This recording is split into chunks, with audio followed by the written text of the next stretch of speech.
कौशाम्बी में पुरानी पेंशन बहाली को लेकर आज यहाँ पर ये तमाम विभाग के कर्मचारी हैं। आप देख सकते हैं कि किस तरीके से ये लोग आज इकट्ठा हुए हैं और इनकी सिर्फ और सिर्फ एक मांग है कि पुरानी पेंशन की जो बहाली है उसे की जाए। इसके अलावा निजीकरण, जी हाँ, निजीकरण जो बेहद ही जरूरी है। सरकारी विभागों में नौकरी तो मिल जाती है लेकिन वो सरकार की ना होकर किसी ठेकेदार के रहते हैं। ऐसे में आज ये यहाँ पर तमाम कर्मचारी आए हुए हैं और ये इनकी तमाम मांगे हैं। तो क्या मांगे हैं, हम सीधी बात करेंगे उनसे और जानकारी चाहेंगे जी क्या मांगे हैं और क्या। शुभ नाम पहले तो रविंद्र प्रताप सिंह सर मेरा नाम है। हमारी मांग ये है कि सर पुरानी पेंशन बहाल होनी चाहिए। पहले हमको पुरानी पेंशन मिलती थी, बीच में रोक दी गई, जो कि वास्तव में गलत है। अगर पुरानी सरकारें दे सकती थी तो वर्तमान सरकार क्यों नहीं दे रही है। दूसरा मुद्दा ये है कि जब जो है ये हमारे जनप्रतिनिधि, विधायक, सांसद जो है, मंत्री पुरानी पेंशन ले रहे हैं तो हमको पुरानी पेंशन से क्यों वंचित कर रहे हैं। अगर देश की अर्थव्यवस्था पर भार उनके द्वारा जो है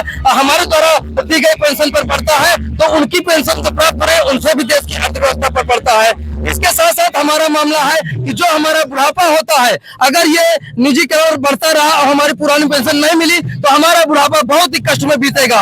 एक तरीके से हम देशभक्त कर्मचारी होते हैं, अपना पूरा जीवन हम इस देश की माटी के लिए खपा देते हैं, लेकिन अंतिम में बुढ़ापे में हमको दर दर भटकना पड़ता है। वास्तव में देखा जाए ये हमारे साथ एक प्रकार का अन्याय है। हम अपना जवानी, हमने अपना पूरा जीवन, एक तरीके से देखा जाए हमारे जो सैनिक होते हैं बॉर्डर पर जान भी दे देते हैं, फिर भी उनके लिए पुरानी पेंशन नहीं है। बहुत बड़ी आपने बात कही कि आप लोग सरकार की सेवा में, जनता की सेवा में लगे रहते हैं। वाकई खून पसीना तो बहाते हैं, ये साफ साफ दिख रहा है बिल्कुल। और इधर कुछ महिलाएं भी हैं, वो भी अपनी मांग के लिए आई हुई है, उनसे भी हम बात करेंगे। क्या शुभ नाम है आपका? मिथिलेश सिंह। क्या मांगे हैं और क्या क्यों ये जो प्रदर्शन? हमारे पास एक ही मांग है कि हमारी पुरानी पेंशन बहाल की जाए, क्योंकि हम अपना जीवन पूरा इस विभाग में दे रहे हैं तो हमारा बुढ़ापा भी सुरक्षित किया जाए। बस एक ही मांग है, एक ही नारा है, पुरानी पेंशन बहाल करें। बिल्कुल सही बात इन्होंने कहा कि बुढ़ापा इनका सिक्योर किया जाए, सुरक्षित किया जाए। उनकी मांग भी बिल्कुल जायज है। आप क्या कहेंगी? जी बिल्कुल, हम कहना चाहेंगे कि जो हमारे माननीय लोग हैं वो तो ओपीएस ले रहे हैं, फिर हमें क्यों एनपीएस में धकेल दिया है। हम चाहते हैं हमें भी उन्हीं की तरह ओपीएस मिले। जी आप भी सीनियर हैं कर्मचारी, आप भी बताएं आप क्या कहेंगे? हाँ, हम चाहते हैं कि अगर सरकार ले सकती है, उनके सांसद विधायक ले सकते हैं ओपीएस, तो ये हम कर्मचारी क्यों नहीं ले सकते हैं। अगर नहीं देना है तो वो भी ना लें।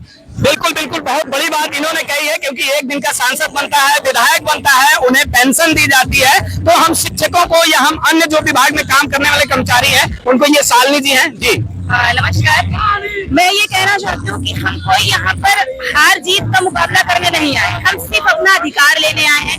एक शिक्षक है, वो नेता भी तैयार करता है, वो सैनिक भी तैयार करता है, मतलब देश के महान पदों में उनको तैयार करता है। जब सुरक्षा तय है, क्या हमारा बच्चों के लिए इतना त्याग करते हैं, आगे में हमारा सिक्योर कैसे होगा।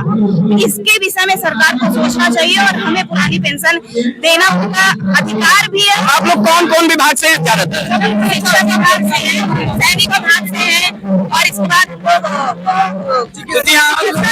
कई विभाग से, शिक्षा विभाग से, चिकित्सा विभाग से, अन्य तमाम लोग यहाँ पर आए हुए हैं और जिनकी ये मांगे हैं। देखिए बिल्कुल अपनी अपनी मांग बिल्कुल कहना चाह रहे हैं। बिल्कुल देखिए जबरदस्ती रोक पे, चलिए अच्छी बात है, आप अपनी आवाज बुलंद करिए। चलिए सर, धन्यवाद। जैसा कि अभी बहुत सारे साथियों ने पुरानी पेंशन को लेकर के अपनी दर्द को बयां किया, सबसे पहले तो आपको हम धन्यवाद व्यक्त करते हैं कि जो हमारी पीड़ा है उसको आप अपने मंचों तक या चैनल के माध्यम तक आप पहुंचाएंगे। निश्चित रूप से पुरानी पेंशन जो है हमारे बुढ़ापा की लाठी है, क्योंकि जो हमारी सैलरी मिलती है, तनख्वाह मिलती है, उससे हम जीवन भर अपना गुजारा करते हैं। लेकिन जब रिटायरमेंट के बाद हम जीरो बैलेंस पर चले जाएंगे तो जब हमको कुछ नहीं मिलेगा तो हमारे आने वाली जो पीढ़ियां हैं वो हमको दर दर ठोकरे खाने के लिए मजबूर कर देंगे। और अभी आप जानते हैं कि प्राइवेट बहुत सारे वृद्धा आश्रम भी खुलने लगे हैं और ये वृद्धा आश्रम में जो भी जितने भी कर्मचारी आने वाले टाइम में जाएंगे अगर पुरानी पेंशन बहाल नहीं होगी, इसलिए आपके माध्यम से हम लोग अपील करते हैं कि हमारी पुरानी पेंशन बहाल की जाए और न बहाल किया जाए तो जिम्मेदार लोग अपनी पुरानी पेंशन बंद कर लें। बस यही बात हम लोग। कल कुछ लोग आए कह रहे थे अगर हमें पुरानी पेंशन बहाल नहीं गई तो इस बार के चुनाव में सबक सिखाया जाएगा। जी तो ये तो बिल्कुल सही बात है। देखिए अगर वो स्वार्थी हैं तो हम भी कहीं ना कहीं स्वार्थी हैं। अगर हम उनकी पुरानी पेंशन बहाल कर सकते हैं तो अपनी पुरानी पेंशन बहाल कराने के लिए हम भी उनके स्तर तक जा सकते हैं। अगर वो हमारे साथ नहीं है तो हम भी उनके साथ नहीं हैं। तो ये तमाम शिक्षक थे, कई विभागों के कर्मचारी हैं और ये आज अपनी आवाज बुलंद कर रहे हैं। इनकी सिर्फ और सिर्फ एक मांग है, पुरानी पेंशन बहाली। तो जी आप पुरानी पेंशन बहाली को लेकर आज ये तमाम शिक्षक यहाँ पर आए हुए हैं और जाहिर सी बात है इनकी मांग भी बिल्कुल जायज है, क्योंकि जैसा कि अभी इन शिक्षकों ने, इन अध्यापकों ने, इन कर्मचारियों ने कहा कि 40 साल 45 साल ये लोग सरकार को देते हैं और उसके बाद इन्हें बुढ़ापे की जो लाठी होती है पेंशन, वो पेंशन नहीं मिल रहा है। तो उसकी आवाज ये बुलंद करने के लिए यहाँ पर आए हैं। अब देखना है कि सरकार इनकी मांगों को किस तरीके से जायज ठहराती है और पूरा करती है या नहीं, या फिर चुनावी लॉलीपॉप देकर इनको शांत कराने की कोशिश करेगी। कौशाम्बी से नावेद के साथ अभिसार भारती की रिपोर्ट, के टाइम्स इंडिया।